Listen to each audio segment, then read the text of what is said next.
a lot of people on this dilemma. In here for the topic in here, this our video program today. Maka ndị lụkọtagoro ọrụ mmụọ gbakọta afa lụkọta ọrụ mmụọ mana onweghị nke fa merụ nwere isi. A lot of people are in such situation. You know, ịgba afa ịma na too many people, you know, our people of today, due to Western religious influence in Okamwonyocha, emego I did too religious in the sense of over-dependency on fellow man in matters of living one's life, taking life decision, relating with one's forces. The definition Ezinwa Anaedo religion. What is religion? Religion is simply one man sharing in another man's own experiences instead of his own experiences. That is just religion, in my own definition. Religion is simply Otu Ezinwa Anaedo. I depend on the experiences of another man. If onye ọzọ follow, if onye ọzọ kwuru, if onye ọzọ nụtalụ, experiences of another person, I depend on it in taking important decision in my own life. That is religion, in my own definition. And our people of today have become too religious that someone cannot think for himself or figure out things without going to dibia, maka ịgba afa, or going to a seer, maka ịfụ ọfụ, or going to a prophet, maka ibu amụma, to receive the so-called spiritual message.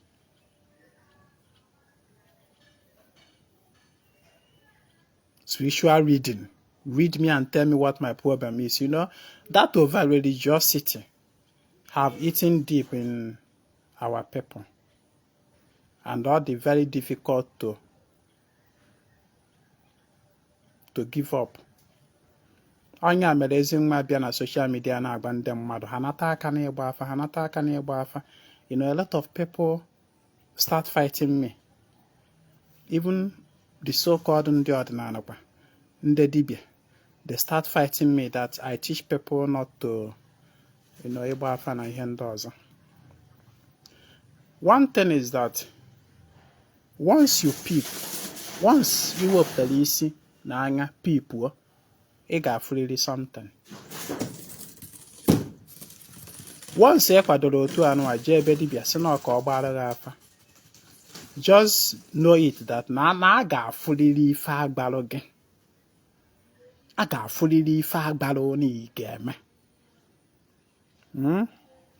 Now, ever since, because the impression people now there know about ordinary is about, somebody say from church, the impression, the knowledge, the idea about ordinary is about ejekwu dibia, a seer. We go to a seer will now tell us what to do. A seer will tell us about our future. A seer will tell us what happened in our past. A seer will now tell us, seer no our dibia, seer on our foes, will now tell us what we need to do. And then we just do that, and everything will be perfectly okay. You see that kind of mentality? That is just what many people know about ordinary. When you just talk about ordinary, that is just what people is about. Ijebedibia. And Ezinwa have been here telling you that na ordinary Igbo, ordinary have very little less. Yeah, Obona range be in the scale of preference. Going to Dibia is among the last ones. It is not the priority. It is not the first. Going to Sia. A Sia will not tell us what to do. A Sia will not tell us what the future holds. A Sia will not tell you your destiny. A Sia will not tell you. A Sia tell you. It's about sharing the experience of the Sia and not in your own experience. Religiosity. Over religiosity destroys. That thing you want to go to the seer for him or her to tell you. Why can't you get that message yourself direct? So it becomes your own personal experience. Instead of sharing the seer's own, the seer fantasia from the so-called spirit, right? Or second-handed information. And that is mostly the confusion a lot of people suffer today. In the ordinary. And I am a lot of people, but as the ordinary. You know, when they now go to the so-called seer, they will not be expecting Kagbaha exactly 100% accurate and perfect. Their destiny, their future, what to do to make money, or what to do to get husband, you know, these are their expectations. And then eventually when they go, they don't get these things because religion is different from reality. So when they don't get those things, or maybe after doing all those things and at the end they don't get it, they now turn to label ordinary ineffective. Onye ase mpia mwa onu na-efe, kanke efe onu na-eme, no imago obidozie kotowazi ordinary because of what? Expectations here were not met. There are, in fact, you see today, as per today now, Tata Bodogene, Tata Bo Aqua July 2024. As of today, I never see Dibia, either for social media or off social media, that talks like Ezinwa Anaedo, that tell you these things that I'm telling you, that try to caution you and make you think as a human being. A lot of other DBS will try to turn you to religious maggot, to be dependent on them. If ever for now, but at the end of the day, you don't get any result. Listen, if you are in such situation that you have done a lot of spiritual consultations and you have done a lot of spiritual works and you have not seen any positive result, and you know, whenever you scroll through social media and you see another Dibia, and this Dibia seems to say something that appeals to your conscience, and the next thing you think about is about, so this Dibia maybe this Dibia when 100% result on all this problem non may end there. Ọgbara gị afa nenere gị ife chekere gị ife maka agbanwe gị inyolo ana ị ga-afụ ewee lụba n'ọlụ alụsịkwa ife na-ebe n'aka na-ebe tomorrow kwa ifụkwa dibịa ọzọkwa anwụrụ na-anọsị n'isi isi yes na onye nke anụnwa na onye na-afụ mmụọ anya na ijekwula ana eketa anụ anụ ọ ga-agba gị everything about you. Ọ ga-agba gị your destiny, gba gị onye na-achụ gị, gba gị onye na-eme gị, gba gị ife a ga-eme onye ahụ na-eme gị ka ọnwa ka ị nwere onwe gị, gwa gị, you know, all those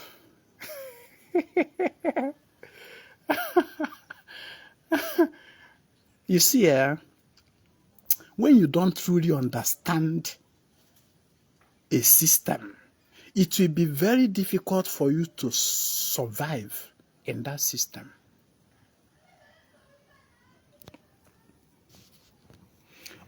Ọdịnala Igbo is not about solution to money. Ọdịnala Igbo is not about solution to relationship and the marriage. Ọdịnala Igbo is not about killing your enemy. In our Tifenneku, that is not what Ọdịnala Igbo is all about. Ọdịnala Igbo is simply onye na chie. Yeah, the first cry, the very first foundation of Ọdịnala Omenala Igbo. Onye na chie. Onye na chie. Meaning that now, your first journey in Ọdịnala should actually be you embracing your chi. And to embrace your chi, you don't need a third party. Maybe dibia, or a zemai, or a pastor, or a seer, or a visioner. Once you begin to seek all these people, you hear shallow entertainment. You want to entertain your ear with tales, with akụkọ, ka agbagi your destiny, ka agbagi onye na-emege, imago things that will sweeten your ear. That is just what you are seeking for. But if you truly want to practice Ọdịnala, you don't need a third party.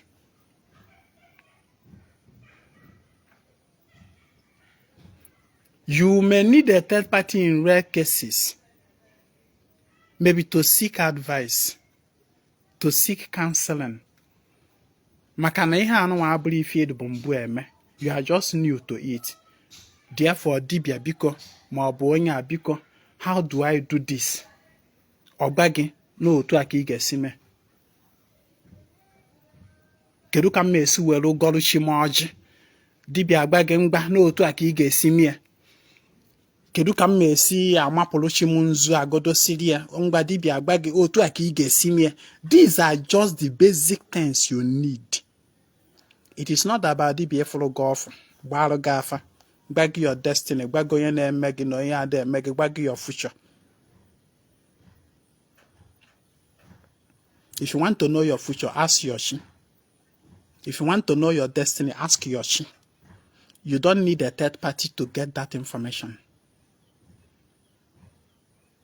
Ị chọrọ ịmụ onye na-eme gị, ask chi gị. Ị na-aghọta ihe m na-ekwu? So a lot of people have been in that situation of now when some people come to me for Ebuafa from Ọnụ Okwu initially, I already know no onye oh, this is not the first time on Asidibia Nyabari Afa. I will not ask the person nne afa niile gbakọtago kemgbe ụwa gị wee ruo na ike agwụba ọdụ gị. How far kiri ihe iji golo afa niile ahụ wee mee ka iche nọ nke Ezinwa ya gbara gị ya make a difference. I do say it because I am not on social media to tell people that no more best part in Ebuafa. And I get happy dibia ndị ọzọ bịawazie ka m gbawarụ gị. Ezinwa no even kuku get time maka Ebuafa. You see, when you keep complaining, na-egbago afa ọtụtụ ebe lụọ ọtụtụ ọlụ mmụọ na mgbelọ nke ịfụrụ ife, my brother, calm down. My sister, calm down. Face your chi by yourself. You know what ihe na-ekwu? Face your chi and all those spirit forces is okay by yourself. Ọdịnala bụ ekpukpere chi onye na chi ya. Onye na chi ya. Godoberu chi gị. Otu Yesu were agodoru chi gị bụ gịnị? Ịma ihe ndị Igbo ji agọ mmụọ. Ọjị, nzu, edo, nkwụ. Atọla atọ ị nwere mmiri. My brother, my sister, were ihe ndị a na-agbachi gị okwu every 24 hours. You don't need to be able to have a tupi bido mewe ife. I am telling you, if for this daily practice of communing with your chi, it will bear you far more results than a census of dibia niile nọ n'ala Igbo. Dibia nke agbaru gị, dibia nke agbaru gị, dibia nke agbaru gị. Adụ 1000 dibias n'ala Igbo. Dibia 1000 niile anyị gbakọta gbawarụ gị afa n'ezighị ozi. This daily ego offer will bear you much more fruit than those afa and those a na-ezi gị.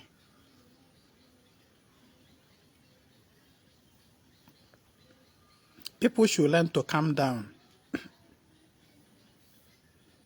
And you must not equate the activity of mmụọ by how much money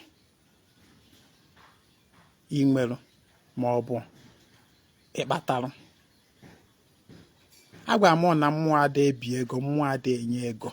When I say na mmụọ ada enye ego, I mean that na mmụọ ada ebi ego. That is, mmadụ enwere ike ịchụ aja kịta anụ, ị gather place ịchụrụ aja the next day, ifu ego ekposara. Ego kposagodu dị, o nwere somebody dewere ya.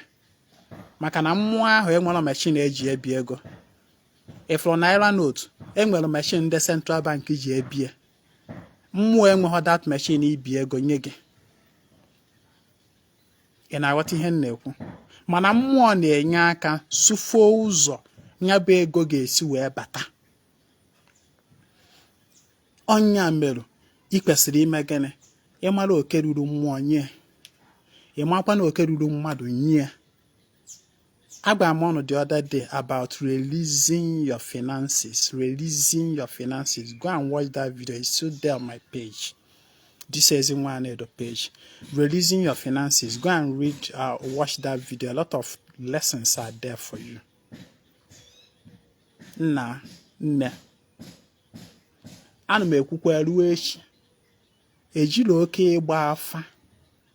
Dibia gbaalụ m afa, dibia na-enelu m ife, dibia chekialụ m ife. Ejighị ewela solve problem.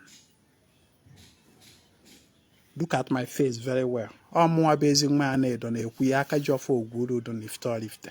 Ejila oke gbaa afa na n'ife cheki ife wela solve human problem. Ọ bụrụ na eji wela solve problem, then a lot of people whose life I mess wouldn't be in such situation today. In Agota, the more you meet random dibias, the more confused your life gets. I mean, no matter how good the dibia is, use your brain. The day you stop thinking, that is the day you cease to be a human being. A lot of people don't want to think for themselves and take responsibility for their actions and decisions. That is the reason every time I not sure more, I not sure DBI joke or afa. Afanine, just ask yourself, how far Afanine Bakota go to Kembo Wagi, Kembo you matter something about Ijebedibia, more than Ibido Bawafa. How far Afanine Bakota go to how far Krebo and the go to ge? Yeah, she meet another dibia. That dibia so tan. If wow, you were do to have an immutable the real dibia. No, now real dibia. I give you a call barafa. No, now, immutable the real like a fool one of my guy and I commenting on my page other day. I said, my God, what he handle. When I said, that na those dibias, na ha bro real dibiafa. So he meet here some dibias and I say na meet na nihe melo I'll call you do too but he meet about the real original dibiafa. No nyama bo ije kukwa that person claim on na nya about the original dibiafa. Ije kukwa ere obachaparo afa na nere gi ife check kwaru gi ife emechakwa ife na ebe no aka na ebe kwa. Nwanne were ile gụọ eze gị ọnụ. Ọdịnala is about onye na chi, a personal relationship between one and his chi. That is ọdịnala. Onye na chi. In our embrace your chi. through personal relationship and the communion. Ka akụkọ nyama ka o benata. And malụ na mmụọ ga-emerụ gị ife site na ngasị ụkwụ na aka gị. Don't always expect na ịchụla ana aja inyela ana mmụọ ife ego ezobe ka mmiri. I have told you, go abụọ na complain na ịgba n'afa 1 billion places, spend ya 100 billions n'ọrụ mmụọ, mana onwe bụ nke fụrụ ife. Nwanne, malụ na ife gbasara njem mmụọ bụ ife a na-eje nwayọọ nwayọọ.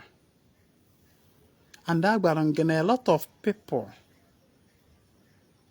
through their past choices and decisions, have dug a lot of pit in their life. Pit, onunu, faji aka fa wee gburu onwe fa by their past life choices and decisions. The number one thing that influences the outcome of your life will be your choices and your decisions. Be careful about your choices, about your decisions, your actions, your thoughts, your words. A lot of people, through their past, whether past life, or past and the present, however, ewugo onunu nandofa. And those onunu faji aka fa weegu. Onweghị onye ọzọ ga-egbochi data onunu ahụ apart from you yourself. And the key is we egbochi those onunu bụ gịnị? Site n'ịchụ aja. The bigger your onunu, the longer the time it will take you to feel it. Ị na-achụ aja ị na-achụ a na-aba na data onunu. Ị na-achụ ọ na-aba na data onunu. Ị na-achụ ọ na-aba di ya. Inye chi gị nri ọbanye di ya. Inye ndị isi oke ọbanye di ya. Inye aja na oke ọbanye di ya. Ịkpa aja aka ogheri ọbanye di ya. Inye ndị otu gị ife ọbanye di ya. A ga-atụnye gị dị ife di ya until data onunu ahụ ekpochie ihe. Nya until n'oju. Oju, that is when ife na-abịarụ gị nweziri ike irute gị aka.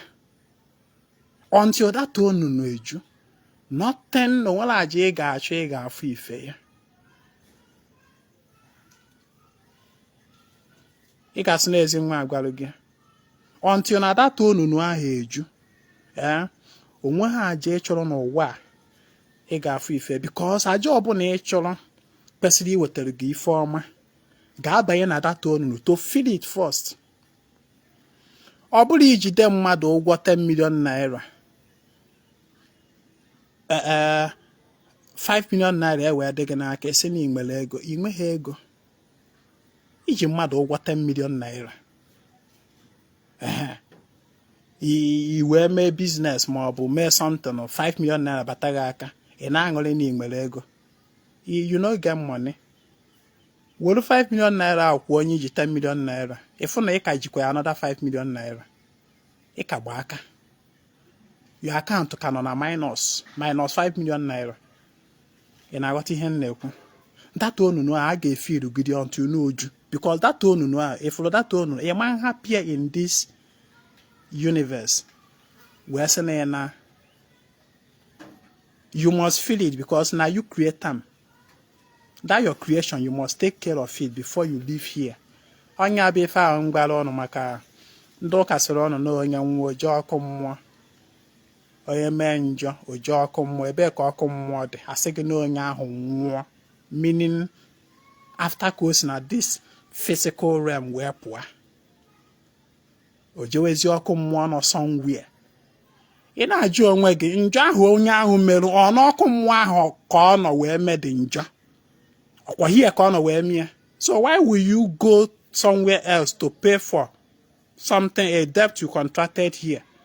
It doesn't make sense. So any debt you contract here, you must pay for it here, not there. nweghị enyi ọkụ mmụọ na-aga were eji eme ya n'anyịtan. You na-aghọta? So that hole, you created it. Yeah, man, you can't leave that void and go out of here. The hole, the what is it called? The pit cannot DNA check. You must feel it. You get bushi. And the key is we bushi abugeni through a charger. Through a charger. So when Kena charger man da fife, don't be too quick to conclude na je chola aga. Don't be too quick. O nwere ebe aja ahụ na-aba, o nwere onu na aja ahụ na-egbochiri gị. Continue na-achụ that aja. And you have to calm down, use your sense, because if care is not taken, ị ga na jump from dibia to dibia. Dibia nke anụ agbacha afọ ọlụ alụ gị. Emecha ema mfu ife, emechakwa ijekwukwa another dibia, ọ gbakwarụ gị afọ alụkwalụ gị. Isi na efuru ife, emechakwa ijekwukwa another dibia. Because you don't understand the principle at play. Until na that onunu ahụ eju, onunu ahụ jugla ana. Any day chugidola aja na mmụọ, that onunu eju. That is the day ị ga realize na onye nọ n'i nwere ike iji ofu mkpụrụ ọjị ka ngara ife wa ọjị ka ndị na-amahọ. The day that onunu ahụ juru, onunu ahụ jula ana, that is the day you realize n'i nwere ike iji ofu mkpụrụ ọjị anji n'aka kịta wee nata mmụọ ife dị immeasurable. O nwere ka aja niile na-achụgasị, ma ndị iji 200 achụ 200,000, ma ndị iji 500,000 chụ, ma ndị iji 100 and wee chụ, ma ndị ịchụkịta na aja chụgide aja millions of aja. Mana onwe nke efuru ife ya because of what? O nwere onunu a na-egbochi. All the merit of all those aja na-aba na that onunu. Therefore onwe nke ga-afụ ife. Mana mgbọsị ọbụla emegidoro ife onunu ahụ wee ju, nwanne ị ga-eji ofu mkpụrụ ọjị like this che n'iru anyanwụ kwuo okwu, waa ya wọpụ. Eloduolu gị 40 feet of ife ọma. Ọkwa ime ife 40 feet container. Ndị nọ into business ga-aghọta ihe m na-ekwu. Ndị na-atụ afịa 40 feet. Eloduolu gị ife ọma ya eju 40 feet container butelu gị. Just maka na ịgọrọ gịnị ofu mkpụrụ ọjị ya this tiny ọjị.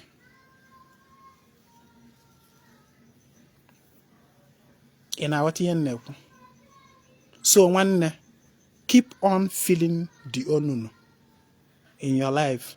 Onunu ngwa ji aka gị wulu onwe gị through your past choices and decisions. And the king feel that onunu, make sure you are not digging another one. Maka onwe ndị nọ ebe fa na-egbochi onunu nke dị adị na-egbukwa another one against themselves.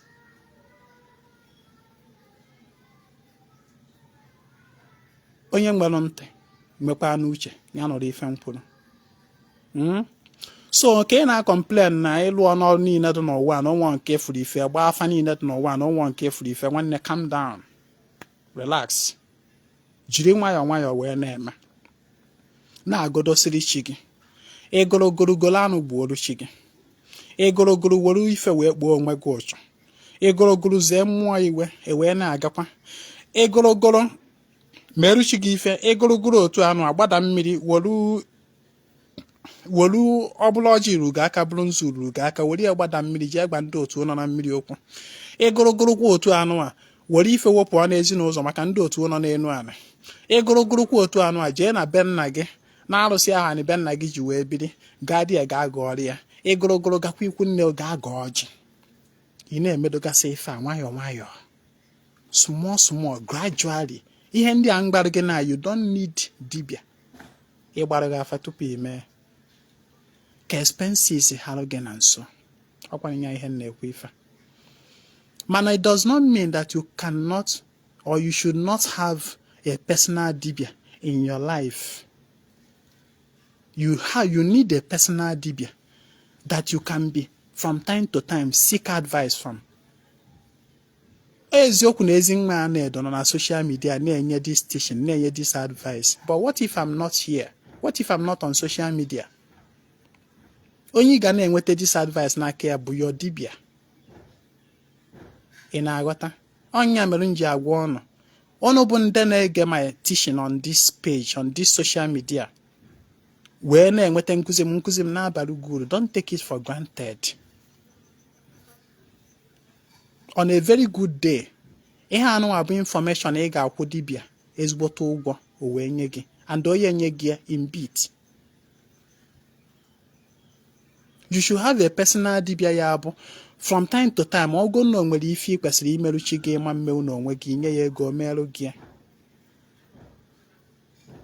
From time to time, onwe ọ na dibia ị na-eso bụ dibia na organize programs to help ndị ọ na-arụrụ ọrụ. You key into those programs of that dibia. The dibia will be assisting your personal effort with his own effort. The effort of two will bear more fruit. In Agota, just like Ezinwa Anaedo now organize some programs like ihe monthly ritual and like ihe nkwasaraka anụ nwanne. You key into them. Oh, panda na anoketa send Diego simo wa anụ hoje na ezumezum. You key into such programs. Small like this na-aga. Mana achọni enike. Ichu enike, you will waste a whole lot of resources without getting commensurate results. You want to go? So when you are doing something and you are not seeing the expected result as you want, as you wish, as you expect, just calm down. Don't take it that nanihi na-eme ada aga. Ma na aje chola agalaga. Ma you are wasting your time. No, you are not wasting your time. Ezinwa Anaedo for efa.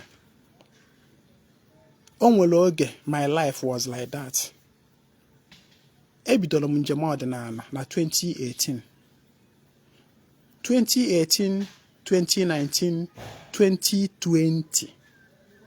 Till the end of 2020. How many years now? 2018, 2019, 2020. 3 years. Ezinwa Anaedo cholaja. Go off every day without seeing results.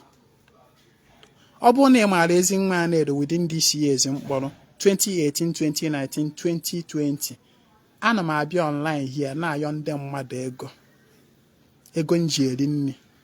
Ego nji etinye data na phone. Obone ma within these 3 years mkpọrọ 2018, 2019, 2020. Iri nri ọnụ na-afịa m arụ. Those days. Mana these years mkpọrọ gafa Ezinwa bidoro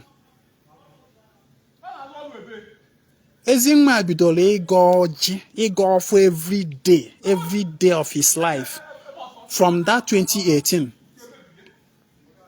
In Agota, from that 2018 when bidoro njem ọdịnala, the very first spiritual exercise may imbibe in my life that I never joked with this ubo, but this daily golfer. Because why you on my live video? Why you on? Because so one spiritual exercise isn't the consistent with beginning this daily golfer. And me na-achọ hey mgbe ka na-achọ na ajan and na agba eri afa dị ka afọ na agba eri kịta anụ ịma advice na-enye gị bụ from my own personal experience. Ọ bụrụ na ọka kịta I will have known how to handle things. Ọ bụrụ na m nwere somebody like Ezinwa Anaedo that spoke to me those days, otu an si speak to you today, I wouldn't have made a lot of mistake. Maka mgbe ahụ bụ every time ọkwụ ụtọrọ m na bedi bi egba afa eche m nọ oke egba afa ka m meju wee solve the problem of my life. Every time m na-achọ dibịa ga-agbara m afa m nọrọkwa na social media any dibịa I come across mgbaso ya n'inbox gbara m afa otu a ka m si agba eri dem and the agbala n'afa nke ọ na dibịa gbapụtara n'afa sị m n'ọnya ka ya eme ọ dị mma sị m ya mgba ka emewe kama eme afọ ife m mere je mbiri ego akwụọ m ụgwọ wee na-alụ ewe mme otu anụ aka nsi wee dakịrị n'ofu one woman like that eze nwanyị na Nnewi we spend ya close to 1 million naira n'aka nwaanyị ya in various work. Mgbe ahụ ka ọ lụrụ m ọrụ mmiri izu ọ lụrụ m o ji 150,000 wee lụrụ m na 2018. Malo the value of 150,000 na 2018 now. It is more than 700,000 naira now. The value of 150,000 6 years ago. It's like 700,000. We have kwụrụ maka ọrụ mmiri. Ị na-aghọta? Ego niile m mefuchara. Every time m na-agba afa na bedibia, m na-agba afa agbacha akpata asị m lụọ nke asị m lụọ nke asị. I kept on doing. And my business since where the money was going down until on pay that business. I learned my lesson the hard way. When I go and follow up Ezinwa Anaedo, Ezinwa Anaedo is giving you this teaching on a platter of gold that you may not make the same mistake. Where megide. Those years, these 3 years in 2018, 2019, 2020, Ezinwa the consistent with ego for years. I used to come online to solicit for financial help. Can we buy motor wage shop? And I'm azukwa but no nothing. Only here work up on a shop or two and not there from morning till mgbede after GMC. Onwere onye ekpere afia ọnụ ma ya bụzie zụta. Onye nwa azụ oburuje oburuchiga. Refund kwa ya ego. Ezinwa afụrụ ife. For these 3 years mgbaruge. Yet Ezinwa na ụtụtụ ọbụla ana m nzu na adị ọjị na adị ya. Mgbe ahụ nje Agboju market na Lagos. I buy all these spiritual items from that woman na na that market Agboju. I buy nzu anaghị akọm, edo anaghị akọm, ọjị ada akọm. Ana m aga ọjị every day. Yet for 3 years, Ezinwa agọrọ ọjị, you no see any light. Mana today, somebody ya abịa, isi eje na agọrọchigo ọjị, o mee 1 month. Ọ sị ga Ezinwa na onwekwa ife nyafụrụ na ife anya na-eme. Aja niile nchịkọtalụ those period onweghị ofu mkpụrụ m fụrụ light ya. But what is happening today? Ezinwa feel godoro pothole niile dị na ndụ ya. Pit niile dị na ndụ m ka m feel within 3 years. Na-akpa aja na-efiri ya, na-akpa aja na-efiri ya, na-akpa aja na-efiri ya. And I am very proud to tell you that today, n'ife ejikọta m n'onu, ewe nwere ofu mkpụrụ ọjị a wee nọ n'iru ndị mmiri m ebe a ma ọ nọ n'iru anyanwụ ma ọ bụ gbada mmiri ma ọ bụ pụọ n'ezi. However, ma even nọrọ na n'obi m ebe a ochie na ya fụrụ wee nọrọ na dị wee were ofu mkpụrụ ọjị a wee kwuo okwu gbasara nya bụ ife dị m mkpa. Ọkwa nkwuchara anụ wa dị ọjị wụpịa. Sometime before the end of that day ngọrọ ọjị a ife ahụ m chọrọ oru m aka. Mgbe ụfọdụ within 4 days ọma nkarị enweta m that time. Ị na-aghọta? Mana ọ bụ ife mmana 3 years. Maka ife 3 years. Yeah. How many days in a year? 365 days. Ezinwa na-aga ọjị na-aga ọfọ. Nothing. I mean, onwe nke ni mechara otu anụ. Somebody na-emegasị ihe anụ mana ọ ka na-ayọ ndị m. Don't worry. Those of you that know me far back 2018, 2019, 2020, we attest to what I'm saying. When you have a lot of pit that you dug in your life by your reckless past life decisions and all that choices, when you get feel good up those potholes, feel chaha, those pit you get feel chia. Tupu ibidozie wee gobazie na nke a bụ nke gị. For long those pit not there. Onwere ihe nwere bụ nke gị, onwere aja ịchọrọ bụ nke gị. Aja niile na-achụ ihe niile na-eme ga na-aga into filling those pits and don't wake take gị months ma ọ bụ years. My own took me about 3 months. 3 years to fill those pits. Fill ya every in a level. Kita anụ nwere ofu mkpụrụ ọkụkọ kpọọ chi m gbuo ri ana m afọ ife ya ozugbo. Mana those days mgbaru ga-egbuchara m chi mma ewu ma ebu na onwe ha nke nothing. I mean nothing. Egbuchakwa emechakwa kama ife ya aka mma ọ dịwanye worse. Why? Because of what? The aja nwere ebe ọ na-aba. They were not my own. Nwanne, continue doing what you are doing. You never can tell. Oge na-abịa in your life. Ịtụtụla aja na otu anụ a were ekwu okwu wụsa. Okwu ikwuru a na-eme. But for now, ọma mme. Because of what? Aka nwere hole a na-feel. Ekenekwa ya I have to stop here. Cheta na every nkwọ anyị na-emesara aka ndị mmiri na obia. Maka ndị nwere mmasị isonye. If you want to be part of the Saraka ndị mmiri on nkwọ nwanne echi bụ nkwọ be Monday. You chat me on WhatsApp 08032477868. My name is Ezinwa Anaedo. I come for the total restoration of ordinary omenala Igbo. Nyagazie.